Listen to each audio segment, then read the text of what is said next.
Bom dia, Tião Prado, bom dia. Você que acompanha o Ponta Pro Informa, também a seu Cora FM. Vamos lá com o nosso boletim esportivo, falar de Libertadores da América e Copa do Brasil, né?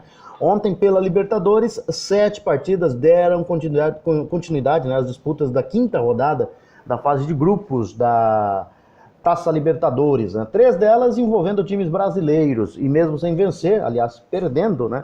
O Atlético Paranaense garantiu a sua vaga nas oitavas de final, enquanto que o Flamengo acabou adiando sua classificação. No duelo das 18h15, o Atlético Paranaense foi até Cochabamba, na Bolívia, para enfrentar o George Wilstermann, jogando a 2.560 metros de altitude. O Furacão teve 2 pênaltis contra e foi superado por 3-2. Renan Lodge e o Marco Ruben marcaram os gols atleticanos. Aliás, esse argentino Marco Ruben tem se destacado nessa Libertadores, né?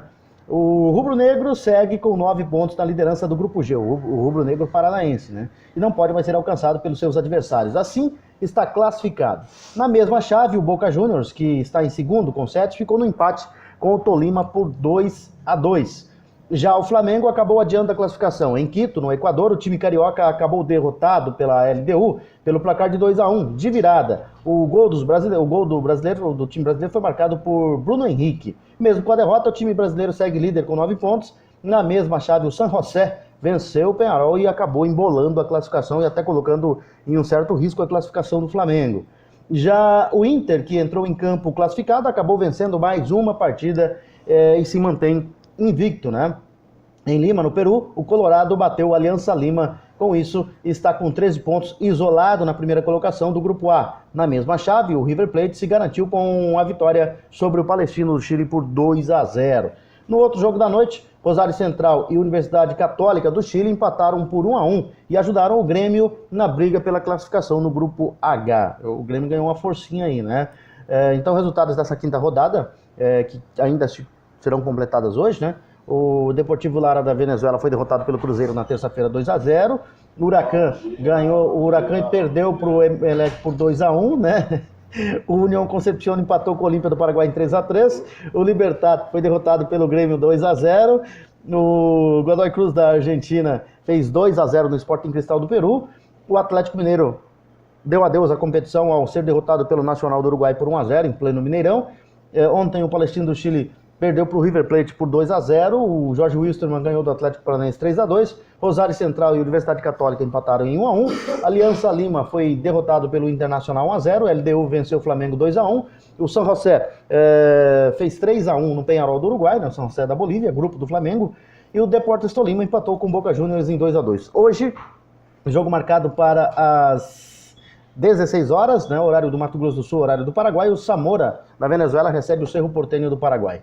O Cerro já está classificado. O Júnior Barranquilla joga contra o São Lourenço da Argentina, jogo marcado para as 20 horas e às 22 tem o Melgar do Peru enfrentando o Palmeiras para completar a quinta rodada da fase de grupos da Libertadores. E na Copa do Brasil deu a lógica, né? Favoritos, Santos e Corinthians avançaram às oitavas de final do torneio e ao eliminarem, né, respectivamente, Vasco da Gama e a Chapecoense. No outro jogo de ontem, Juventude e Vila Nova ficaram no empate sem gols em Caxias do Sul.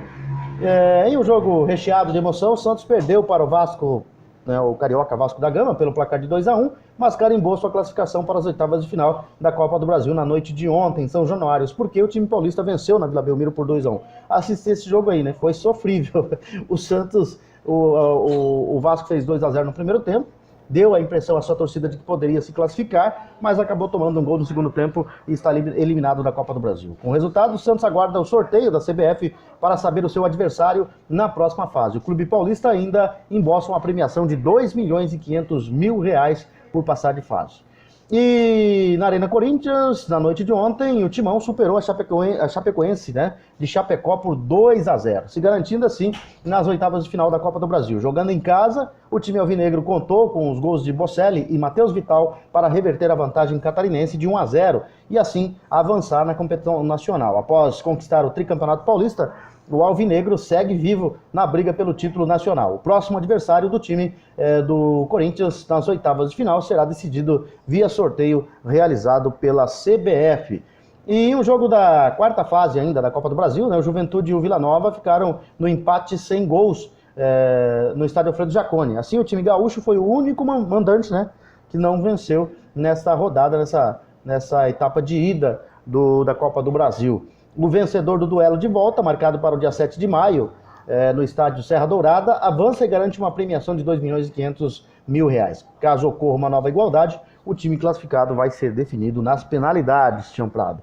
E os resultados então, né? Vasco 2, Santos 1, classificou o Santos porque ganhou 2-0 a primeira partida. Corinthians 2, Chapecoense 0.